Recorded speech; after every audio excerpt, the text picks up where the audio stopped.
Bonjour et bienvenue dans le programme Eureka. Aujourd'hui, j'aimerais vous faire part d'une magnifique découverte. En effet, lorsque j'ai donné ma vie à Jésus, j'ai découvert que Dieu m'avait fait entrer dans une famille spirituelle, celle des rachetés. Quel cadeau incroyable! Ainsi, si vous le désirez, vous pouvez vous aussi intégrer cette famille spirituelle qui est composée des millions de frères et sœurs dans le monde. Cette famille s'appelle l'Église, et elle est le rassemblement des rachetés, de tous ceux qui ont fait la paix avec Dieu en recevant Jésus-Christ. Ce terme Église a été traduit à partir du grec ecclésia, un mot qui signifie appelé hors de ou mis à part. Ainsi, l'Église est composée de l'ensemble des rachetés qui ont été mis à part pour Dieu. Lorsqu'on évoque l'Église, il est aussi important de dire ce qu'elle n'est pas. Et dans le Nouveau Testament, l'Église ne désigne nullement un bâtiment ni un lieu de culte, comme c'est souvent le cas dans la pensée populaire. Elle n'est pas non plus une institution historique humaine regroupant tous ceux qui se réclament des dogmes et pratiques chrétiens. Malheureusement, au fil du temps, les mots ont été détournés de leur sens premier et ne reflètent plus la réalité. J'en veux pour exemple ce devoir de rédaction donné par une enseignante aux élèves de sa classe sur le sujet suivant. Quelle est la différence entre un chrétien et l'Église? Un des élèves, de retour chez lui, interroge sa maman pour obtenir des réponses sur cette question. N'ayant reçu aucune éducation chrétienne, la maman ne sait trop que lui répondre. Mais elle a une idée. Elle propose à son fils de l'accompagner pour se rendre dans une église du quartier. Elle pense qu'elle va y trouver certainement des éléments de réponse. La mère et son fils, arrivés à l'intérieur de l'église, ne voient personne. De son côté, la maman s'intéresse à l'architecture de l'édifice, pendant que son fils se laisse absorber par les nombreuses fresques représentées sur de magnifiques vitraux. Les yeux tournés vers l'immense voûte, la maman ne peut cacher sa perplexité. Cependant, après quelques minutes d'observation, la voix du jeune garçon résonne dans l'église. Il s'écrie « Maman, maman, j'ai trouvé !» Alors d'un pas rapide, sa mère le rejoint et elle le trouve figé devant un vitrail qui représente la personne du Christ avec ses disciples. La lumière du soleil, à l'extérieur, illumine la scène, pénétrant le vitrail et illuminant l'intérieur du bâtiment.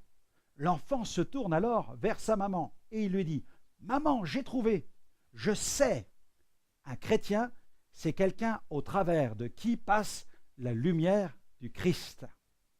Et l'Église, c'est l'ensemble des chrétiens réunis autour du Christ.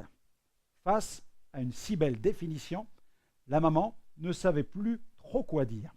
Elle prit son fils dans ses bras et le félicita.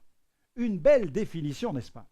Un chrétien, c'est quelqu'un au travers de qui passe la lumière du Christ. Et l'Église, c'est l'ensemble des chrétiens réunis autour de Christ. L'Église appartient donc à Jésus. Elle tire sa vie de lui.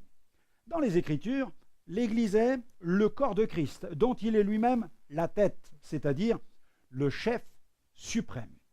La lumière du monde aussi, qui brille comme un phare dans les ténèbres, c'est aussi cela l'Église. Elle est aussi appelée la colonne et l'appui de la vérité. Elle est appelée encore la fiancée de Christ qui sera enlevée pour devenir son épouse au moment du grand jour des noces de l'agneau. Elle est préparée en vue de ce jour où elle paraîtra sans tache ni ride, mais sainte et glorieuse. Elle est composée de tous les rachetés, de tous ceux qui sont nés de nouveau. Dans son épître adressée aux chrétiens d'Éphèse, Paul consacre tout un chapitre, le 2e, à décrire l'Église, cet édifice spirituel, une habitation de Dieu dans l'esprit. Voilà ce que Paul écrit. « Vous étiez morts par vos offenses et par vos péchés, dans lesquels vous marchiez autrefois, selon le train de ce monde, selon le prince de la puissance de l'air, de l'esprit qui agit maintenant dans les fils de la rébellion. Nous tous aussi, nous étions de leur nombre, et nous vivions, autrefois, selon les convoitises de notre chair, accomplissant les volontés de la chair et de nos pensées, et nous étions par nature des enfants de colère comme les autres. Mais Dieu, qui est riche en miséricorde à cause du grand amour dont il nous a aimés, nous qui étions morts par nos offenses, nous a rendus vivants avec Christ. C'est par grâce que vous êtes sauvés. Il nous a ressuscités ensemble et nous a fait asseoir ensemble dans les lieux célestes en Jésus-Christ, afin de montrer dans les siècles à venir l'infinie richesse de sa grâce par sa bonté envers nous en Jésus-Christ. Car c'est par la grâce que vous êtes sauvés, par le moyen de la foi, et cela ne vient pas de vous, c'est le don de Dieu. Ce n'est point par les œuvres, afin que personne ne se glorifie, car nous sommes son ouvrage, ayant été créés en Jésus-Christ pour de bonnes œuvres, que Dieu a préparées d'avance, afin que nous les pratiquions. C'est pourquoi, vous, autrefois païens dans la chair, appelés incirconcis par ceux qu'on appelle circoncis, et qui le sont en la chair par la main de l'homme, souvenez-vous que vous étiez en ce temps-là sans Christ, privés du droit de cité en Israël, étrangers aux alliances de la promesse, sans espérance et sans Dieu dans le monde. Mais maintenant, en Jésus-Christ, vous qui étiez jadis éloignés, vous avez été rapprochés par le sang de Christ. Car il est notre paix, lui qui des deux n'en a fait qu'un, et qui a renversé le mur de séparation, l'inimitié. Ayant anéanti par sa chair la loi des ordonnances, dans ses prescriptions, il a voulu créer en lui-même, avec les deux, un seul homme nouveau, en établissant la paix, et les réconcilier avec Dieu, l'un et l'autre, en un seul corps, par la croix, en détruisant par elle l'inimitié. Il est venu annoncer la paix à vous qui étiez loin, et la paix à ceux qui étaient près. Car par lui, les uns et les autres, nous avons accès auprès du Père dans un même esprit. Ainsi donc, écoutez cela, vous n'êtes plus des étrangers ni des gens du dehors, mais vous êtes des citoyens, vous êtes concitoyens des saints, gens de la maison de Dieu. Vous avez été édifiés sur le fondement des apôtres et des prophètes, Jésus-Christ lui-même étant la pierre angulaire. En lui, tout l'édifice, bien coordonné, s'élève pour être un temple saint dans le Seigneur. En lui, vous êtes aussi édifiés pour être une habitation de Dieu en esprit. Amen. L'Église est le corps de Christ et Jésus est la tête. Comprenons bien que Jésus est celui qui bâtit l'Église. D'ailleurs, dans Matthieu chapitre 16, verset 18, il est écrit, c'est Jésus qui le déclare, « Je bâtirai mon Église et les portes du séjour des morts ne prévaudront point contre elle. » Concernant Jésus, le Nouveau Testament fait état de plusieurs comparaisons. Il est la tête, le chef du corps de Christ. Il est le bâtisseur de l'Église. Il est aussi appelé le fiancé, l'époux céleste.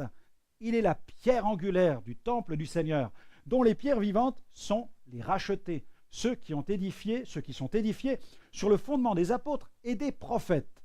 Nul ne peut faire partie de l'Église de Jésus-Christ s'il n'a reçu Jésus comme Sauveur et Seigneur. Concrètement, l'Église est locale. Évoquant les premiers chrétiens, la Bible dit que tous ceux qui croyaient étaient dans le même lieu. Ils étaient chaque jour, tous ensemble, assidus au temple. À la lumière de ces passages, il apparaît donc clairement qu'un enfant de Dieu doit chercher à s'engager activement dans la vie d'une église locale. L'église locale est une volonté de Dieu. Tout chrétien se doit d'être membre de l'église sur le plan local. L'église locale est voulue de Dieu afin que nous puissions nous y fortifier et nous préparer au retour de Jésus. L'église locale est l'expression visible et organisée d'une partie du corps de Christ. Elle est formée à partir des croyants d'un même lieu sur le plan géographique.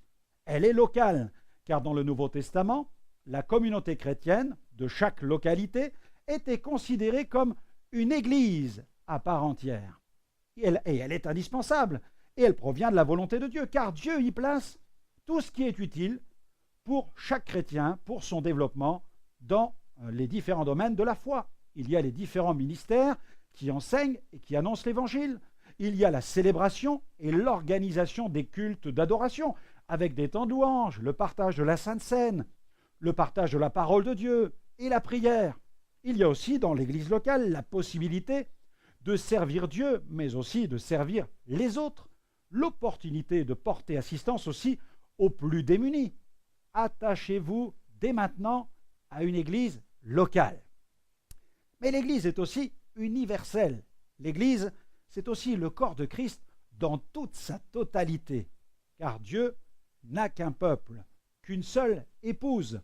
Au jeune serviteur Timothée, eh bien, l'apôtre Paul a écrit « Le solide fondement de Dieu reste debout avec ces paroles qui lui servent de sceau.